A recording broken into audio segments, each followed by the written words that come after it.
যেনেকুৱা মৌলবাদী চিন্তাধাৰাৰে বাংলাদেশত যেনেকুৱাকৈ অমানৱীয় এটা কাণ্ড হৈছে, আমি সমগ্ৰ ভাৰতবাসীয়ে তাত তীব্ৰ গৰিহণা জনাইছোঁ আৰু আমি বাংলাদেশৰ ইউনুছ চৰকাৰক হকেব বিচাৰিছোঁ যে এনেকুৱা কাণ্ড বন্ধ কৰক, নহ'লেও আমিও কিবা এটা কৰিবলৈ ইয়াত বাধ্য হ'ম। গতিকে আমি ধৰ্ম নিৰপেক্ষ হিচাপে হিন্দু মুছলিম ভাই ভাই হিচাপে আমি চলি আছোঁ, কিন্তু যদি বাংলাদেশত এনেকুৱা কাণ্ড হৈ থাকে তেতিয়াহ'লে আমি হিন্দু, আমাৰ গীতাত লিখা আছে অস্ত্ৰ আছে আমাৰ হাতত, এটা হাতত অস্ত্ৰ আছে, এটা হাতত শস্ত্ৰ আছে, ভগৱতত শ্ৰীকৃষ্ণই কৈছিলে। গতিকে সেইটো কথা যাতে ইউনুছ চৰকাৰে গম পায় আৰু আমাৰ হিন্দু মানুহৰ ওপৰত অত্যাচাৰটো যাতে বন্ধ কৰে, তাৰ কাৰণে আমি আহ্বান জনাম।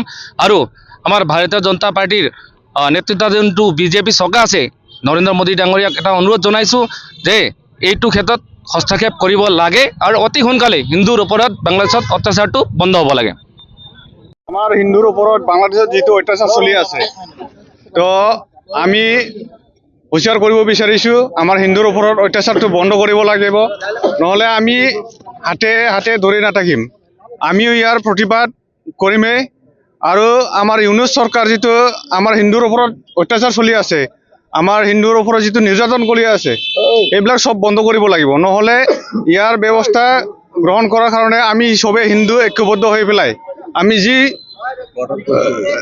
কাম কৰিব লাগে সেইটো কৰিমেই। আৰু আমি ভাৰত চৰকাৰক অনুৰোধ কৰিব বিচাৰিছোঁ যে আমাৰ হিন্দুৰ ওপৰত যিটো অত্যাচাৰ চলি আছে সেইটো অতি সোনকালে বাংলাদেশৰ ওপৰত একশ্যন ল'ব লাগে।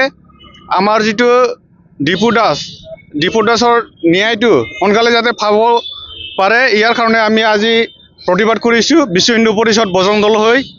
তো সেইখিনি ভাৰত চৰকাৰ, বাংলাদেশ চৰকাৰ, তো আমি আহ্বান কৰিব বিচাৰিছোঁ যে অসম চৰকাৰ আৰু ভাৰত চৰকাৰক যে আমাৰ যিটো খিলঞ্জীয়া মানুহৰ ওপৰত অত্যাচাৰ, আমাৰ খিলঞ্জীয়া ছোৱালী বোৱাৰীবিলাকক যেনেকৈ লাভ জেহাদ কৰি আছে আৰু লেণ্ড জেহাদ কৰি আছে, সেইবিলাক আমি ৰোধ কৰিবলৈ হ'লে এটা আইন আনিব লাগিব।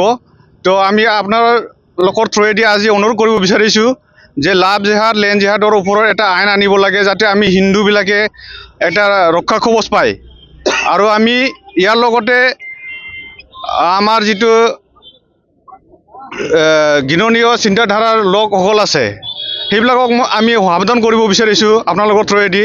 তো আমি যিমান সহ্য কৰিব লাগে এইটো সহ্যটো আমি কৰিলোঁ, এতিয়া সহ্যৰ বাহিৰত হৈ গ'ল।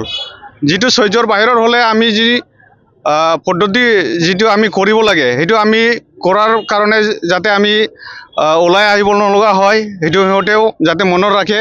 আৰু প্ৰশাসনক আমি আজি আপোনালোকৰ থ্ৰুৱেদিও অনুৰোধ কৰিব বিচাৰিছোঁ, প্ৰশাসনেও যাতে এইবিলাক যদি ঘটনা ঘটে যাতে সোনকালে একশ্যনটো লয়, সেইখিনি মই অনুৰোধ কৰিলোঁ। ধন্যবাদ।